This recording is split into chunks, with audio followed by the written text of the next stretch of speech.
Local news for Monday the 13th of February. The 2017 New Zealand Dairy Industry Awards are in full swing, with judging underway and the first of the regional finalists announced. The awards, which oversee the Shear Farmer of the Year, Dairy Manager of the Year and Dairy Trainee of the Year competitions, received 424 entries.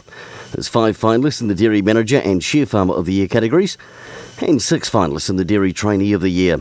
Regional winners progress to the national finals and are judged by a national judging team to determine the national winners and place getters of each competition. National winners will be announced on the 6th of May at Sky City in Auckland. The Wairarapa's wine harvest has grown in the last 12 months. In figures released by the New Zealand wine industry, the 2015 year was a tough one, with 3,559 tonnes harvest. However, 2016 has seen an increase to 5,049 tonnes.